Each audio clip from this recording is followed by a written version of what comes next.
Hi everyone, Jan Stack here. Welcome to another video. Firstly, let me just thank Backyard Bullion for reaching out to me to give me the opportunity to create this video to go up onto his channel. I really appreciate that and helps small channels like mine grow. So I wanted to take a look at some things that potentially I think the Royal Mint could do to try and win some favour back with customers, as some of their more recent decisions have left a sour taste in quite a lot of people's mouths, to say the least, especially with stuff around the silent auction that I know Backyard Bullion has covered at great extent, and some of the just shocking quality control that they've had over the recent years. So I made a quick list of things that I think could potentially help, potentially not, but let me know what you think on any of these.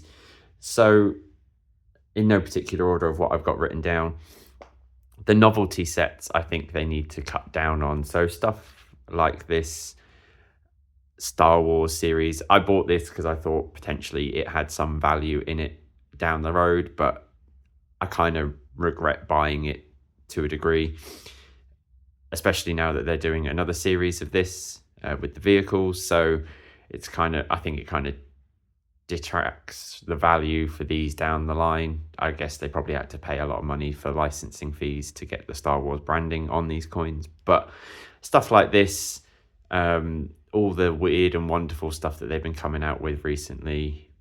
I know there's the James Bond series, there's all of the other continuation things that currently go through. So I know there's like the dinosaur coins, the Beatrix Potter, the Harry Potter, all those kind of things. So I think just limiting the number of those type of series that they do down would help, because it's a lot of coins continually being released, and people just can't afford or get fed up with the continual barragement of coins that the Royal Mint release.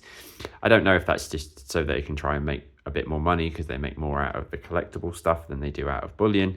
I don't know, but cutting down on stuff like that I think would be a start. And sort of leading on from that is focusing on the stuff that they do very well. So the Britannia is a staple from the Royal Mint and has been for a number of years.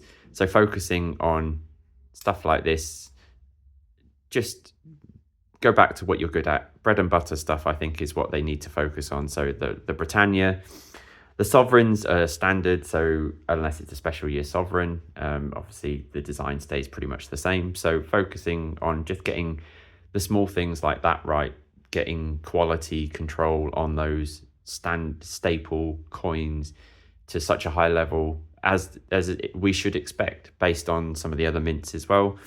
And then if they do special year sovereigns for stuff like this, I think is really nice. I really love this design. I know this is kind of the start of what has been a fairly continuous stream of special year sovereigns, with this one, the Memorial Sovereign, then kind of the first one with Charles being with the crowned portrait as opposed to the uncrowned portrait. But just some of these special year designs are so good.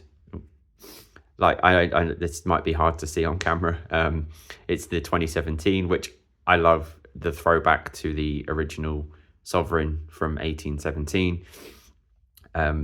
Shame I couldn't have afforded one slightly bigger than this, but this is only the 1/4 ounce. But focusing on things like this that are their go-to coins, I think, is key, and less of stuff like this and more core stuff like this at a good quality, which I know has been lacking recently. I don't really collect the silver anymore, apart from the odd proof like this, but I know that the milk spotting that they have on their silver coins is still an issue. So other mints have managed to get away with this, or fix this, should I say. So the Canadian Mint, I know, used to have issues with milk spotting. This is probably one of I think this is probably the only coin that I've got from them at the moment. But as you can see, no issues with it. So no milk spotting on any of the surfaces that I can see. Okay, it's only a 4-year-old coin. It's nothing. It's not been around for 20 years. But just as a bullion coin, it is easy enough to do, and the Royal Mint knows that there is issues with this. I think they've acknowledged that there is issues with this, but yet they still haven't done anything about it, considering the amount of people that have said that it is an issue and they want it fixed.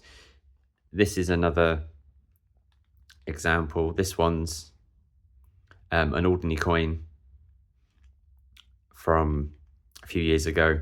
This was only a limited bullion run, but again, no issues.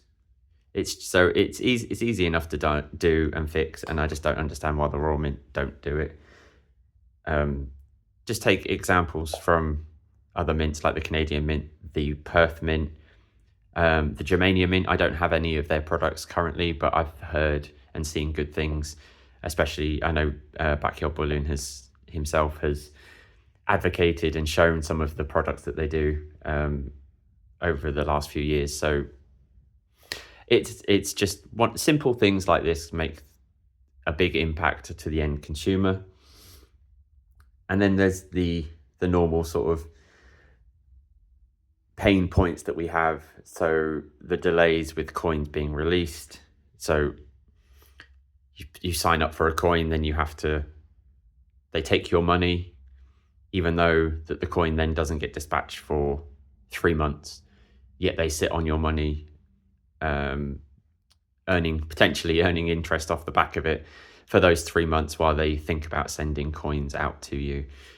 I think it's got slightly better recently if you're lucky enough to be one of the first batch of coins to be released. But again, if you miss that first batch, you could be waiting months for the coins.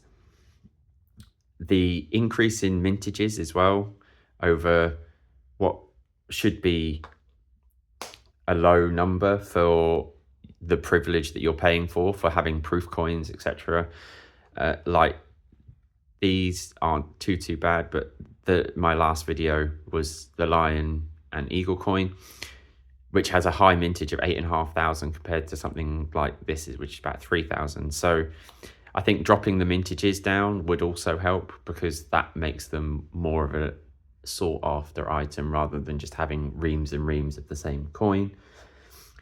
And I'm sure everybody would like this, but it's never going to happen, to have the price increases, I don't know if brought down to a regular frequency, or just further explanation and communication from the Royal Mint as to why they keep increasing their prices.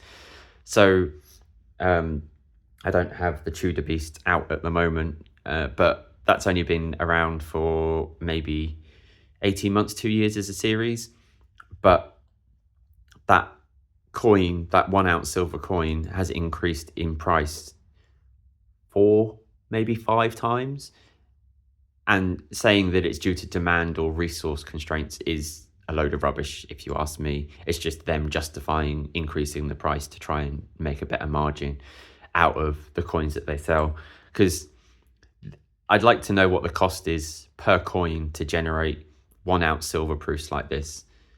Because you're paying £103 for something that has an intrinsic value of £25 as a metal itself. So yeah, just more consistency with pricing and explanation, which again, I think leads into the final point, which I think is better communication to us as consumers.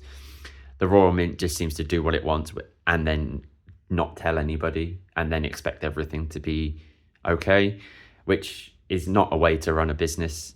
Clear communication, even if it's bad news, I think people are more receptive to if it's communicated well, and at least you have an understanding of what the issue is, rather than just doing it without any further explanation. But there we go. Just one final point before I wrap up. For those of you that might have seen, this will be a giveaway once I hit 1,000 subscribers. Hopefully it will be relatively soon. But yeah, there's a video on my channel with the details of how to enter the competition to win this coin once I hit 100,000. I wish 1,000 subscribers. But that's kind of all that I wanted to discuss. Thanks very much again to Backyard Bullion for letting me film this for his channel. And thank you all very much for watching, and I'll catch you on the next one.